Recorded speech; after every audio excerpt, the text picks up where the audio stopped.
अजय कुमार जी, शुरुआत आपसे करूंगा।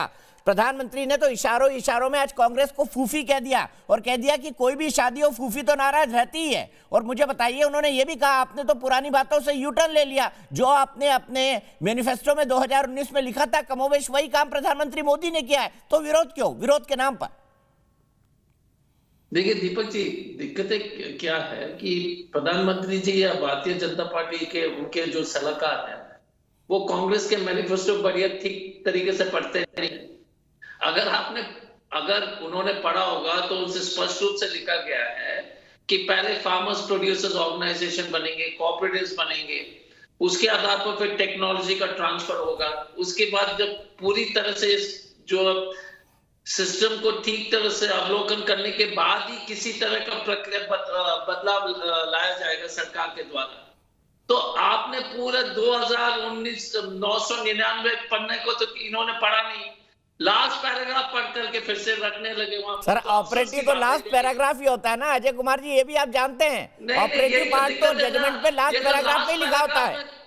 लास्ट पैराग्राफ किसी भी मैनिफेस्टो में ऑपरेटिव पार्ट तो लास्ट पैराग्राफ ही होता है। आपने सही पकड़ा है। नहीं, आप गलतफहमी में। लास्ट पैराग्राफ मतलब पोस्टस्क्रिप्ट में जो है ना कि ये लोग को धन्यवाद देना चाहता हूं, तो इसीलिए लास्ट। पर वहां धन्यवाद कहां दिया? वहां तो एपीएमसी रिपीट करने की बात करी आपने। दीपक जी ये दिक्कत क्या है कि अगर आप कांग्रेस के मैनिफेस्टो अगर प्रधानमंत्री जी और बीजेपी के हमारे साथीगण पढ़ते तो आप लागू कीजिए ना फिर हर चीज, जो फार्मर्स प्रोड्यूसर ऑर्गेनाइजेशन है, टेक्नोलॉजी ट्रांसफर है, और फिर उस पर जो समय देकर के जब तक पूरी तरह से अध्ययन नहीं होगा कि किस तरह की इसके असर फार्मर्स पर पड़ेगा, उसके बाद ही कोई कार्रवाई होगी, उस पर तो कोई चर्चा नहीं।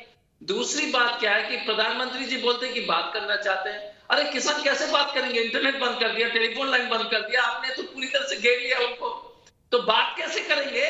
तो दिक्कत क्या है कि आप किसी के साथ समझौता कर सकते हैं जो पूरी तरह से काटिला कार से आपने घेर दिया हो, किसी को कील ठोक दिया हो, और फिर बोलते हैं कि हम बातचीत के लिए तैयार है। इस तरह का असम्मानजनक बातचीत कभी होती है क्या?